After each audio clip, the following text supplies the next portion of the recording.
Well, hello and welcome to another edition of Health Solutions with Shawn and Janet Needham, where Team Needham discusses everything healthcare. I'm your host, Shawn Needham, along with my wonderful wife, Janet, and we are streaming live from the Moses Lake Professional Pharmacy Studio on our regularly scheduled podcast on Monday morning. Afternoon, I guess. I am excited to have I'm used to saying that, Jeffrey Zavada from AMPS. And he's going to be discussing price transparency in healthcare. And as we work on getting him logged in, I want to just mention a few things. Healthcare is like no other animal. You check into a hotel and they give you a price. They know what the price is going to be. That's not the way healthcare works. You have no idea what the price is going to be usually. Now, that doesn't mean that it has to be that way. And that's why we're going to have Jeff on here to talk about that. Is that price transparency for healthcare can be transparent. Jeff, welcome to our show. Let's see if we can log him in. Jeff, welcome to our show. We were just talking about transparency and healthcare pricing and how healthcare is like no other animal. So tell us how you guys make that different. Okay, we can't hear you. We can't hear you. No audio.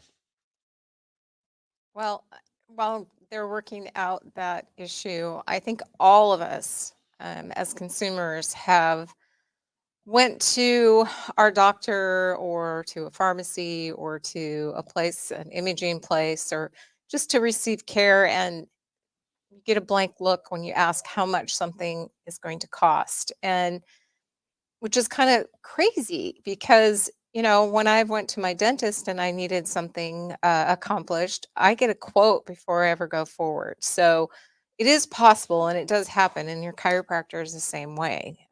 Usually they give you a quote before they ever proceed. Yeah, and we're working at getting Jeff established audio. Jeff, are we have you on audio yet? Can you hear us, Jeff? I don't think he hears us. Yeah. Okay. Okay. Let me try something. So anyways, from a consumer point of view, it's very frustrating because we have lived in this short space in time, because really when I grew up, my parents were able to go in and make an appointment with the doctor and pay the doctor directly, and we knew what the office call would be, and then if we needed something extra, the pharmacist knew how much perhaps the treatment would be before we proceeded. And now we've kind of gotten into this era of where um, insurance companies, hospitals, and big corporations have all taken over. And so the transparency is not there. And so it's really hard for consumers to wage through it, because the answers we get when we talk to the clerk or the person at the desk, or for example, I needed some labs drawn last fall, and in order for me to get a price, they're like, well, you just need to do the labs, and then we'll let you know. And we're like, no, this is cash today, how much would you charge me? And they really didn't know. Imagine going to the grocery store and they didn't really know how much the food was going to be. I mean, it's just ludicrous. Yes. Let's go ahead and get Jeff back logged in. Jeff, All how right, are you? I'm There doing you well. How are. are you guys? I love it. I love it. We're doing well. And we were just talking about transparency in healthcare and how it's like no other animal. I mean, nowhere do we go, whether it be a hotel or the grocery store, do we go in and not know what something's going to be before buying it. So tell us how AMPS is different, and tell us a little bit about a history of transparency in healthcare or non-transparency in healthcare. You go. Yeah, I think, first of all, it's great to be here and I appreciate the opportunity. So, AMPS, we're all about changing healthcare by paying the right price for the right services at the right time by the best quality provider. And it's amazing. And following up on what you all said is, nobody knows how much things cost. You can go across the street from one hospital to the other for the exact same procedure, and the variation in pricing is ridiculous.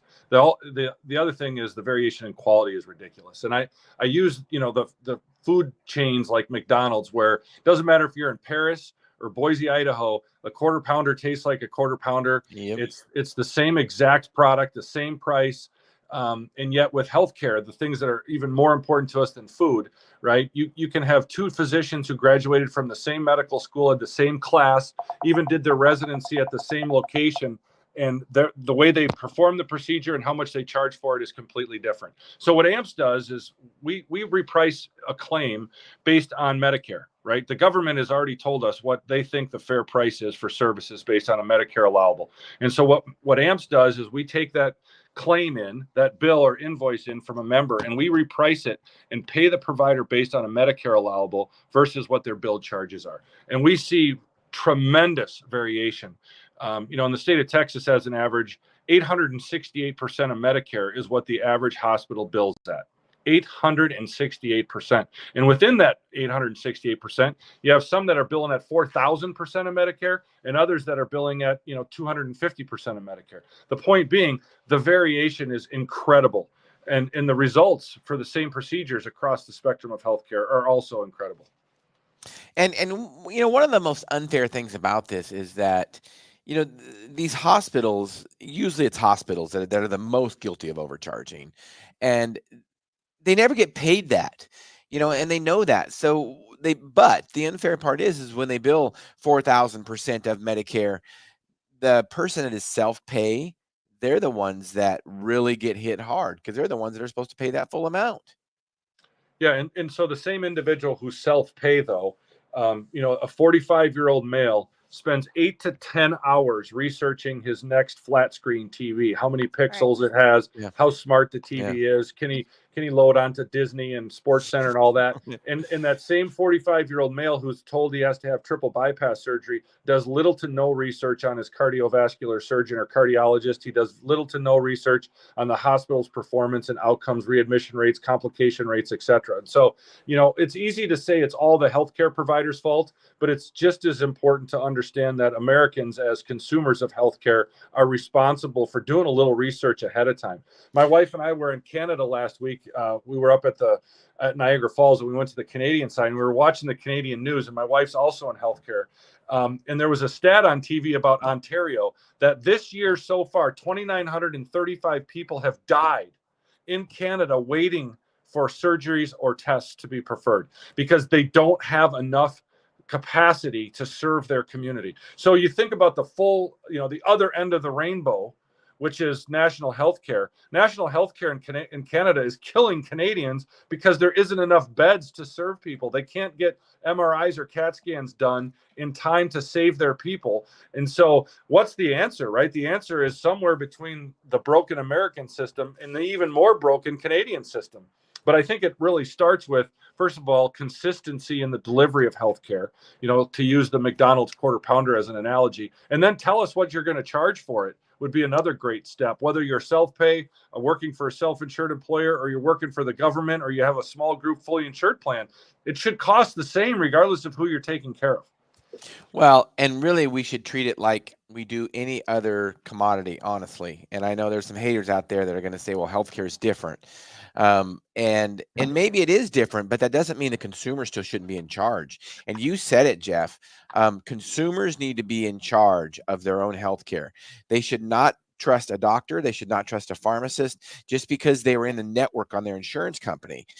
They should do their own research to see who is the best quality, the best service at the best price.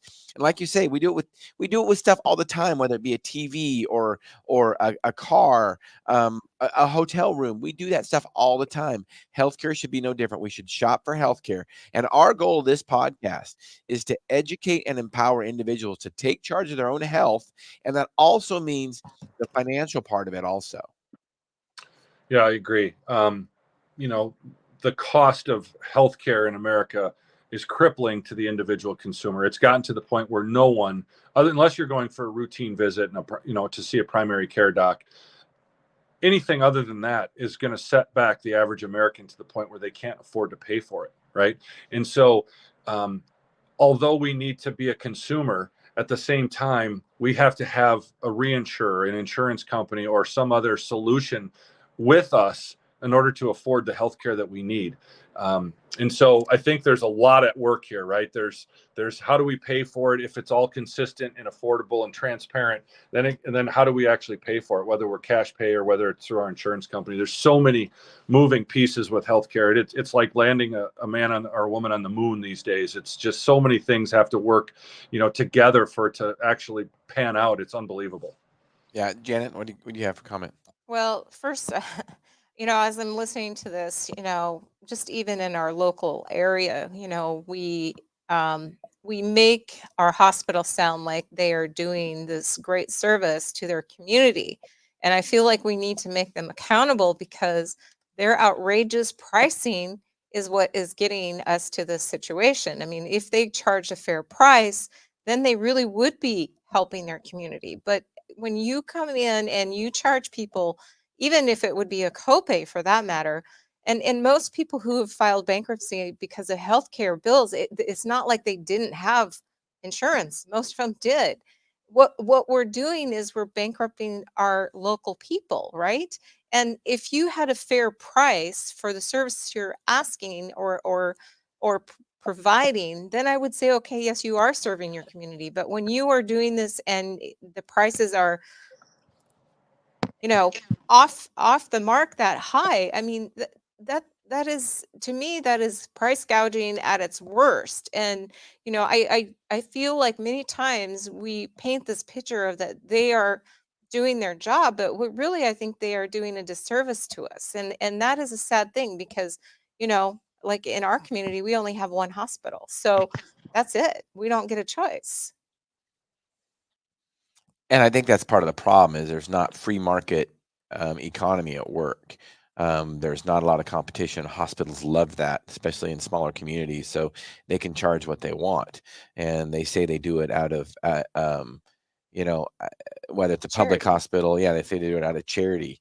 And that's what I find really interesting. And then they build a, $100 million hospital and still float a bond or a levy. That's what I find really interesting. So, Jeff, I think what we need to do is what about if consumers still shop for pricing? Don't you think pricing would come down on certain things? And I get it. There are certain things that are just going to be expensive. So we do need to have some kind of backup coverage. But I think even, you said outside of a primary care visit, it's not affordable. I kind of disagree with that. MRIs, for instance, local hospital, $5,000. Shop around for an MRI, you can get one for $500. ACL surgery, local hospital, $50,000. Go down to the Surgery Center of Oklahoma, it's $6,000.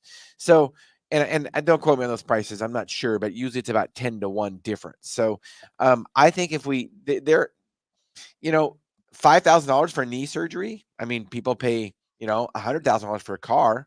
So why shouldn't consumers pay $5,000 for knee surgery? You go. Well, I would say the reason that I disagree with that is the average American can't afford a $500 MRI or a $5,000 knee surgery, right? We take it for granted that people have disposable income in the United States right now. 90% of the country is living paycheck to paycheck. Whether it's a $500 MRI or a $5,000 knee surgery, they're lucky to have money to put gas in their car or groceries on the table. So I'm just pushing it from a different perspective. Right. You look at the average American, right? I'm not talking about the people who have college degrees and are making $100,000 a year. Unfortunately, that class of American is getting smaller and smaller every year. And so the challenge becomes the people that $500 is a lot of money or $5,000 for knee surgery is a lot of money. They can't afford it. Whether it's $50, $500 or $5,000, it's too much for them. And that's part of the issue we're dealing with in today's market is a lot of us, like you and I on this phone call, yeah, we probably could scrape together $5,000 if we really had to have our knee repaired. But I know a lot of people that I graduated from college with or that I do business with that couldn't. And so that's part of the issue as well, right? It's like, even if I'm a consumer and I can get it for $5,000 down at Surgery Center of Oklahoma, which, by the way, Keith does a great job. And I would send everybody there. But the people who have high deductible plans, Keith's not getting paid. Right. And so that's, employers have raised deductibles and raised out of pocket and raised exposure to their employees at a pace that outdoes their compensation increases, to where now, even if I got a good deal for an MRI, if my deductible is $500, I go in for the MRI company's not getting paid because Jeff, the patient, doesn't have $500 to pay it. I see it more. The average uncollectible debt from hospitals and physicians across the country is over 20% now. So over 20% of the time, the member doesn't pay them when they see them, which ultimately then means what? We got to raise rates to get that money back from other people. And so that was my point about the unaffordable side of it. Even if I can shop for it, right? I understand. I mean, I'm just playing devil's advocate and saying, you use the example of the TV. Well, that big screen TV people shop for, they spend more than $500 for it, and we know that lots of people like to buy a new car and have a $700 a month payment. So, I think really we need to promote. First of all, promote health and also promote consumers' priorities. And if we just keep telling them that employer or the government is going to pay for their health care, then it's never going to be cheap. It's always going to be expensive. So, and they're never going to be able to afford it. So, and I don't know the numbers. If those are true numbers, that 20% of healthcare bills are uncollectible. Are 20% of automobile loans uncollectible, or 20% of hotel visits? I mean, these people come up with money somewhere. So, I don't think the answer is that they have to overcharge because they're not getting paid by somebody else. I mean, that's not fair to somebody like me that pays my bill. Yeah. And you said a great word there, prioritize, right? How many of us in this country are overweight, eat too much, smoke too much, don't exercise enough, right? And then the comorbidities add up, and now healthcare is upon them. And to your point, they don't save their money to pay for their hospital bill or their physician bill because they've got other priorities. So you're right. I love that word. Americans in general need to prioritize their health, which ultimately leads to prioritizing paying for healthcare when they use it. It's lockstep with you. I see so many people that, I do open enrollment meetings all the time, and I'm talking to people about their benefits and how to use healthcare. And priority for healthcare is not in their top 10. It just isn't. No, you hear about I'm saving money for my college fund, or I'm saving money for my daughter's wedding, or I'm saving money for a vacation. How many times in your life have you heard someone say, I'm saving money for my healthcare expenditures for next year? Because, there's a chance I could have one, and I need to have $5,000 sitting there because that's how much my deductible is. You never hear that. Yeah, that is true. And I think part of it is that we have, just driven home that healthcare should be paid by somebody else, whether it be employer funded or whether it be government funded. And that's where part of the problem is. So people just think that somebody else should pay for it. And that's why it gets expensive. I wrote a book about it. Because you're a podcast guest, you'll get a copy of the book, but it's called Sickened: How the Government Ruined Healthcare and How to Fix It. And, when you look at the history of healthcare, Jeff, when did it start getting expensive? Well, it really started getting really expensive after the 1960s when Medicare came into play. But in the 1940s, when there was an executive order during World War II by FDR that there was wage freezes. He put on wage freezes because he didn't want wages to go too high in inflation. And what happens when the government puts a cap on anything? You can't stop a free market. So employers started General Motors, Ford, they started offering hospital insurance. And they were like, look at this. If you have an appendicitis or you have a baby, we'll pay for it. We're going to pay for your hospital insurance. And then, fast forward 80 years later, and people just think that that's who should be paying for their health care. Well, why do you think healthcare, inflation rate has went higher year after year over the normal inflation? Because somebody else is paying the bill. And instead of till consumers be responsible for their own healthcare, the price is never going to go down. Yeah, totally agree. And so tell us a little bit about AMPS. Go ahead and stream that website, Yahada. Tell us a little bit about this website and about what AMPS exactly does. Yeah, so AMPS started 18 years ago in the medical bill review space. So looking at and scrutinizing high dollar hospital bills, which is our conversation, like you couldn't have done a more perfect setup, right? The nice thing about scrutinizing a hospital bill is you find an error 100% of the time. 100% of the time, these hospitals are upcharging or charging for things they didn't do. You hear the story about the $1,000 bedpan or the $100 aspirin, right? Those things still happen. And if the bill is not looked at and scrutinized for errors, companies, individuals, the government are going to overpay. So it's how AMPS got its start. Then about 13 years ago, we got into the reference-based pricing business, which meant the reference was Medicare. So if Medicare is $1, we're going to pay based on that dollar, something a little bit more than $1, but far less than the $4 or $5 that the BUCAs are paying for that same bill, right? And so we were one of the pioneers in exposing the billed charges within the healthcare industry and saying, you bill whatever you want, but we're going to pay you based on what the government says we should pay you for these procedures. And so 13 years ago, AMPS got into the reference-based pricing business. Then 3 years ago, we bought a really awesome, transparent PBM, pharmacy benefit management company called Drexy. And so those are our three main lines of business. We do medical bill review and coding and editing scrutiny. We do repricing of medical bills based on Medicare, and we run a full service PBM of completely transparent, non-spread, no spread pricing. So that's what and the reason I came here is because I've always sought out organizations that drive change.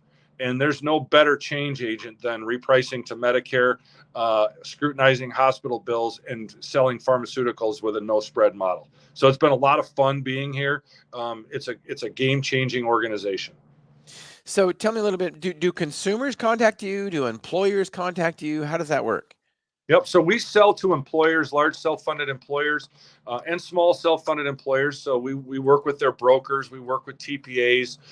We also work with small and mid-sized health plans. So, insurance companies that are regional in scope, some national in scope, that have us scrutinize hospital bills on their behalf. But our typical audience is the self-funded employer, their consultant or broker, the TPA that administers their benefits, and or the insurance company that works with them. I see. So what do? You get a detailed hospital bill after there's a procedure or something done? That's correct. Yep. We'll get a detailed bill, itemized bill with all the different line items by code, scrutinize that. So, a 50-year-old male, goes in for a checkup or a surgery or procedure, and they did something that a 50-year-old male would never have done, or a 25-year-old male doesn't have to have done, et cetera, et cetera. So, the length of stay, the severity of the condition or the issue, all those things are scrutinized to review the accuracy of that procedure and the bill associated with it. And then on the flip side of that, we are a reference-based pricing organization that looks at we take every bill, right? Whether it's $100 physician claim or $100,000 hospital stay, and we reprice that code based on a Medicare allowable. And that's what we recommend that employer then pays for that procedure through their TPA. And that's interesting. And that's really cool. You can save people money like that. I just think about the mess that we've created with healthcare, and basically I blame most of it on the government, hence the name of my book. And, wouldn't it be just a lot easier if, healthcare worked like every other industry and it was a set price and transparent and there were no surprises?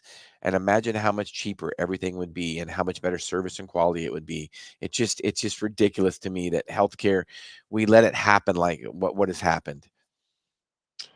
Yeah, I like to use at AMPS, I like to use the Elon Musk electric car story, right? So, and now we're hearing about it even more, right? So the auto industry is on strike right now, right? UAW is on strike.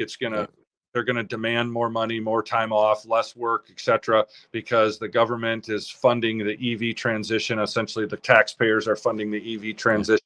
The CEO of General Motors made $30 million last year. I watched the interview that she did, and it was a joke. Like I couldn't believe it. So okay, let's transition that to healthcare, where CEOs of United Healthcare and Anthem are making far more than $30 million a year. right?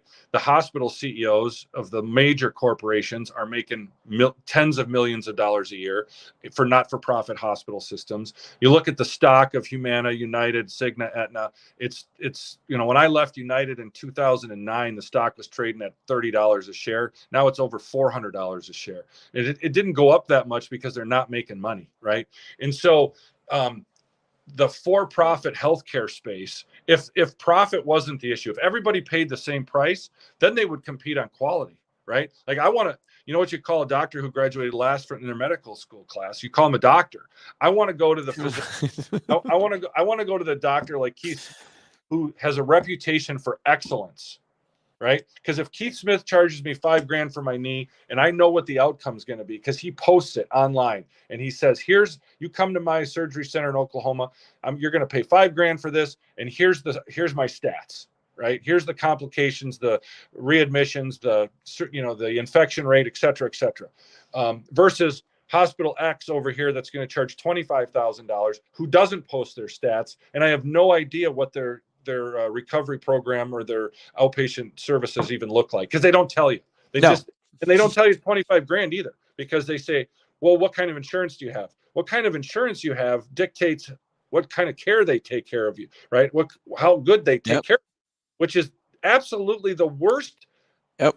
So the electric car story, going back to the Tesla, right? Elon Musk has now been the forerunner with the Tesla. And now all the other auto companies, BMW, Mercedes, Ford, GM, they all have tons of electric vehicles. I want to know what's next from Tesla, right? He drove the market to that space, and now the market's caught up. So what's next, right? And I'm waiting for somebody to do that in healthcare, right? And I like to use AMPS as like the Tesla. We started the bill review process. We started the MBR, the reference-based pricing business, and now everybody else is kind of caught up. And so this year at SIA, AMPS is going to release some new stuff we're doing. It's kind of like Tesla 2.0 for RBP 2.0. But that's why I'm here. It's exciting for me to disrupt the industry and make people think twice about, maybe I shouldn't be with United. Maybe I should give this AMPS solution a try. It's kind of like when somebody had a Mercedes-Benz S-Class forever, and they said, you know what, I'm going to give this Tesla thing a try. Yeah. Right. And now Mercedes has believe it or not, now they got the S-Class, which, by the way, they did a horrible job with designing their vehicle. But anyway, you get my point. I'm waiting for the Tesla of healthcare on a grand scale, and I think companies like AMPS are well positioned to do that and really force the change.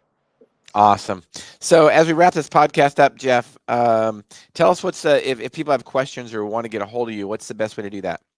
Email me at jzavada, so JZAVADA @amps.com.